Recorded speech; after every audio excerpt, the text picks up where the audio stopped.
So in this video, I'm going to tell you how a broken BOA lace on a seat pack probably saved me from a really bad crash. So every once in a while, I like to do a stories from the ride type video where something happens that's a bit unusual. We have locally a lot of really good gravel events through the Florida Free Ride Gravel Series, and I highly recommend you doing one if you're anywhere near the area. They're awesome.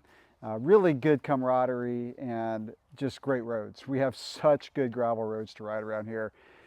But I've been doing these rides for many years and I've never seen a crash on one, but we had one today. Now, as I share this story, you know, there's a little bit of survivor's guilt because even though I was spared from a really bad crash, someone wasn't. And I'll get to that in a minute because I want to just give a shout out to this guy for some quick healing. I'm not going to mention his name because I don't have permission to do so in a YouTube video. But anyway, so we're on this ride. It was one that starts in Bronson. It's called the Faustin Bargain, something like that. It's a really good event. It's the second year that I've done it. But what's unique about that, well, there's a few things really unique about this ride, is it goes through a state forest where you're on really remote gravel roads for a long time. The whole route's 66 miles and you're predominantly on remote gravel roads the entire ride. There's some pavement. There's, I don't know, maybe 5 to 7 miles of paved roads in the event, but there's so many good gravel roads.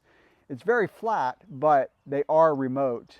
Now, what's unique about this ride too is there are a lot of potholes, a lot, and it just depends on if they've done maintenance recently or not. Last year, I think there were more potholes, but there were still a lot this year. So we're, I don't know, 20 miles from being done, already finished with the rest stop.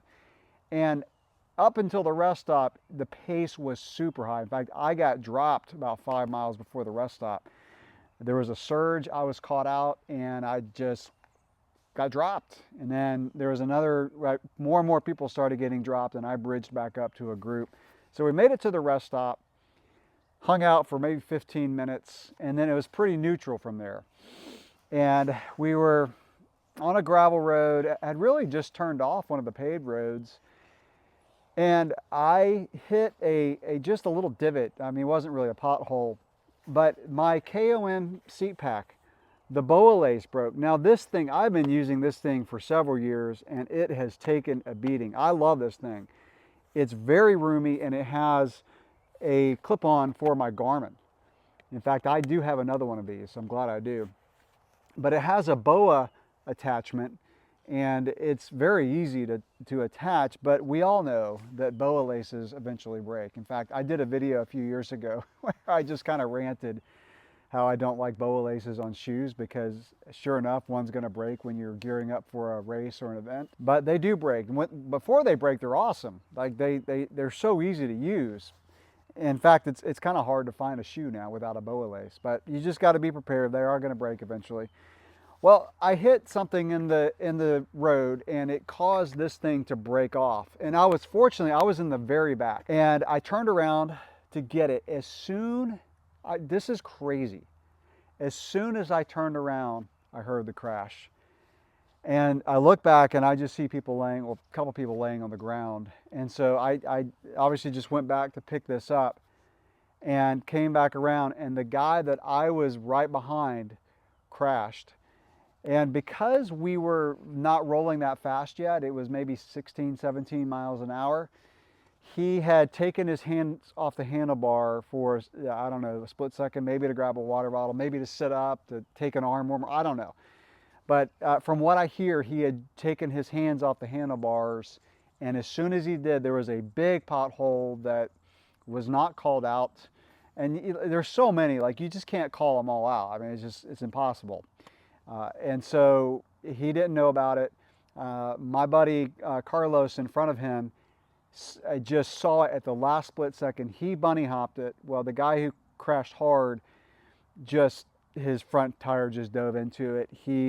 I didn't see it, but from what I understand, he went over the bars and got a pretty bad head injury. You know, didn't know where he was, and we had to keep him still, you know, call the ambulance. And just recount this situation over and over. You know, I don't know if you've ever been around someone who's had a really bad concussion. This is the second time I've experienced this, where you tell them what happened and then 10, 15 seconds later they ask what happened because they just don't remember. So, you know, someone was down helping him and just, you know, had to recount the story dozens and dozens and dozens of times, because you want to be respectful. You want to let them know what happened, but you know, he just kept asking what happened, didn't know what, you know, day it was, where he was, how he got there. So they had to wait for the ambulance. So I waited around for 20, 30 minutes. Someone else crashed too. He was okay. I mean, he was banged up for sure, but he was able to ride slowly back to the start finish.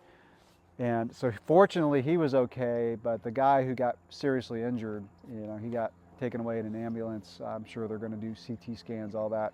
Like I said, I've been on these rides for years and years and never experienced this, but was just absolutely crazy is how this thing broke. Literally, it was probably 3 to 5 seconds before the crash happened, when I was right behind the two people that crashed. So there's a very high likelihood I would have crashed. You know, and you want to be thankful that you didn't crash, but it's kind of like survivor's guilt, because you feel so bad for the person who crashed. And I think he's going to be fine. I'm sure that it's going to take a while to recover, because it was a pretty bad concussion. Like this is where a helmet literally saved his life. Literally, like no doubt in my mind, because the helmet was, you know, broken, crushed. You know, he just landed on the side. So, but yeah, broken BOA lace on a seat back saved me from a really bad crash. And actually, this is the second time something like this has happened to me. Years ago, when I was in college, when I was a year or two into riding bikes, other than BMX, we were coming on what's called Payne's Prairie, where I live. And I for some reason, this has only happened a couple times in my cycling career, I dropped my water bottle when I was putting it back in the bike. So I had to stop, turn around, and when I got back over a little hill, I see pretty much the entire pack laying on the ground. Had I not dropped my water bottle probably 20, 30 seconds before that, I would have been on the ground. So that's pretty crazy.